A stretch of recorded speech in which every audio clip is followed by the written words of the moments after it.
हमारे साथ में संजय गुप्ता जी हैं जो कि उल्लासनगर में पिछले कई वर्षों से सामाजिक कार्य कर रहे हैं। तो आइए हम इनसे बातचीत करते हैं। संजय जी, आप कब से समाज सेवा में कार्यरत हैं? देखिए, मेरा ONBV फाउंडेशन है, ओम नमो भगवते वासुदेव फाउंडेशन, जो हम पिछले 4 साल से कोरोना काल से हम फाउंडेशन के थ्रू मानव सेवा ही माधव सेवा है, जो मेरा स्लोगन है, नर सेवा ही नारायण सेवा है, उसी के अनुरूप हम शहर में कोरोना काल से ही अपना सेवा दे रहे हैं। जैसे कि यहाँ पर सूरदासों को डेली भोजन कराना, सेंट्रल हॉस्पिटल में आए मरीजों को जो मिलने के लिए आते हैं उन लोगों को भोजन का व्यवस्था करना, सेंट्रल हॉस्पिटल में जितनी भी गरीब बच्चियां पैदा होती है या जो भी सेंट्रल हॉस्पिटल में बच्चे पैदा होते हैं लड़कियां, उनको 5,000 रुपये हमारी तरफ से योगदान देना, उपहार देना। सेंट्रल हॉस्पिटल में जितने भी बुधवार के दिन विकलांग आते हैं रजिस्ट्रेशन के लिए, सवेरे 10 बजे उनका नाश्ता का व्यवस्था करना। उल्लासनगर में से 3 ऐसे वृद्धा आश्रम है जहां पर वहां पे भोजन का व्यवस्था प्लस दवाई का व्यवस्था, ये सारी हम ONBV फाउंडेशन पिछले 4 साल से कर रही है।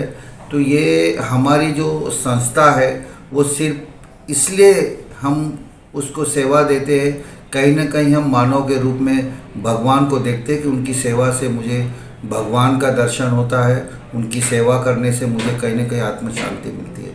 अच्छा, सामाजिक क्षेत्र में तो आप बहुत अच्छा ही कार्य कर रहे थे। जैसे कि आपने बताया संस्था के माध्यम से आपने जो है सूरदासों के लिए भी भोजन की व्यवस्था की, अभी तक चल महिलाओं को भी जो है, हालांकि जो अभी बच्चियां जो जन्म लेती थी उनको भी आप जो है पैसे देते थे, आर्थिक सहयोग करते थे।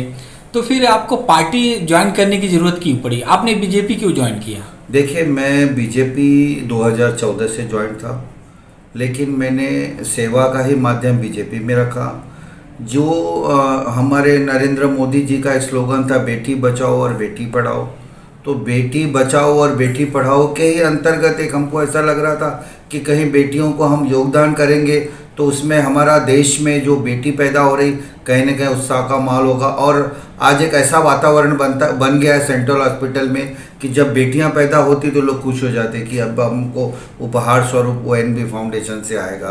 तो हम लोग जो बेटियों को काम कर रहे हैं, जो बेटियों को काम इसलिए कर रहे हैं, हम सिर्फ उनका पैदा हो गए 5,000 देने से नहीं छूट जाते, हम उनका पढ़ाई से लेकर शादी तक का व्यवस्था का देखरेख कर रहे हैं। जो भी बेटियां हमारे द्वारा दिया हुआ उपहार है, उन बेटियों को कहीं ना कहीं अगर पढ़ाई में कोई अड़चन है तो वो ONBV फाउंडेशन देखेगी, उनके शादी में भी कोई अड़चन है तो वो ONBV फाउंडेशन देखेगी। लेकिन ये सब करते करते मुझे कहीं ना कहीं ऐसा लग रहा था कि हम सेवा कर रहे हैं लेकिन हमारे पास कोई पावर नहीं था, क्योंकि शहर के जो आमदार थे उनका बहुत नीति बहुत गलत थी। गरीबों के प्रति उन्होंने कभी ध्यान नहीं दिया, गरीब झोपड़पट्टी बस्तियों में कभी गए नहीं। वो सिर्फ आमदार बने, सिर्फ बिल्डरों का बहुत बड़े बड़े बिल्डिंगें बनाना, बिल्डरों के साथ पार्टनरशिप करना, लोनावाला में बड़े बड़े रिसोर्ट बनाना, तो वो बहुत बड़े के आमदार थे। वो गरीबों पे उनका कोई ध्यान ही नहीं रहता। और उसके बाद मुझे ऐसा लगा कि अगर मुझे सेवा के साथ मेरे साथ पावर आ जाएगा तो कहीं ना कहीं हम गरीबों का बहुत अच्छी तरह से सेवा करेंगे। तो हम गरीबों को सेवा करने के लिए राजनीति में आए, हम राजनीति करने के लिए नहीं आए। राजनीति में अपने शहर में कभी नहीं करूंगा, मैं सेवा ही करूंगा। बीजेपी में आप कितने साल तक थे कार्यरत? मैं बीजेपी में 2014 से हूँ सर जी। अच्छा, तो फिर अभी आपने जो है भाजपा को जो है छोड़कर वंचित बहुजन आघाड़ी क्यों ज्वाइन किया? सर, इसमें क्योंकि मुझे गरीबों के साथ काम करना था, मुझे झोपड़पट्टी में काम करना था, उन लोगों तक पहुंचना था जिनके पास कोई सुविधा नहीं पहुंच पाया। पानी का समस्या है, टॉयलेट नहीं है, शहर में लाइट नहीं है, ऐसे ऐसे बस्ती में मैं गया हूँ जो कि आज के डेट में वहाँ पर ना लाइट है, ना टॉयलेट है, ना रोड है। तो मुझे उन लोगों के साथ करना था, तो इसलिए मुझे वंचित बहुजन आघाड़ी ही पार्टी ऐसी लगी जो गरीबों में हम पहुँच सके। अभी जो हाल में मौजूद हैं भाजपा के विधायक कुमार आयलानी जी, तो क्या उन्होंने कुछ विकास कार्य नहीं किया? सर, 0 विकास कार्य। आप देख लीजिए ना, 40 साल हो गए हमारे शहर में, 40 साल में आप उल्लासनगर देख लीजिए और 10 साल में आप कल्याण देख लीजिए, अमरनाथ देख लीजिए, बदलापुर, आज अगर विकास हुआ हो तो हमारे उल्लासनगर के जो निवासी, मूल निवासी जिन्होंने उल्लासनगर को बसाया, हमारे सिंधी भाई उल्लासनगर छोड़ के नहीं जाते। तो विकास के नाम पे आज उल्लासनगर ब्लैक लिस्ट है। हम लोगों को बैंक में लोन नहीं मिलता क्योंकि हम लोग ब्लैक लिस्टेड है। इनलीगल कंस्ट्रक्शन है, रोड का सुविधा नहीं है, पानी का सुविधा नहीं है, लोगों में बहुत सारा भय का माहौल है, हमारी बहू बेटियां सेफ नहीं है। तो हमारा आमदार ने कभी शहर में बात पे ध्यान नहीं दिया। हमारे आमदार ने सिर्फ ध्यान दिया कि किस तरह से 25 करोड़ रुपए में घाट बनाया जाए, कैसे बिल्डरों को फ़ायदा पहुंचाया जाए, कैसे ज़्यादा से ज़्यादा कमीशन लिया जाए और लोगों को किस तरह से गुमराह किया जाए।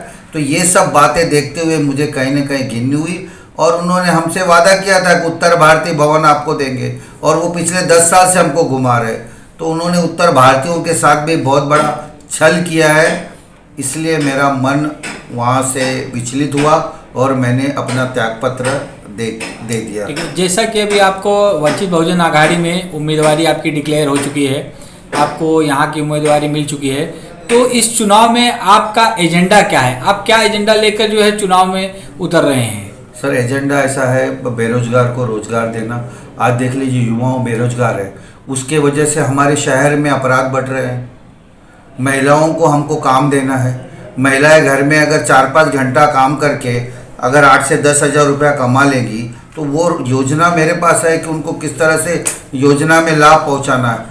तो ये सब बातों को देखते हुए शहर का इंफ्रास्ट्रक्चर देखना है। शहर में आज रोड रास्ते, आप खुद आए होंगे उल्लासनगर में, तो किस तरह से आए होंगे, कितने खड्डे हैं, कितने गटर में पानी भरे हैं, कहीं पे कुछ कचरा जमा हुआ है। तो उल्लासनगर को हमारे आमदार साहब ने खल्लास नगर कर दिया है।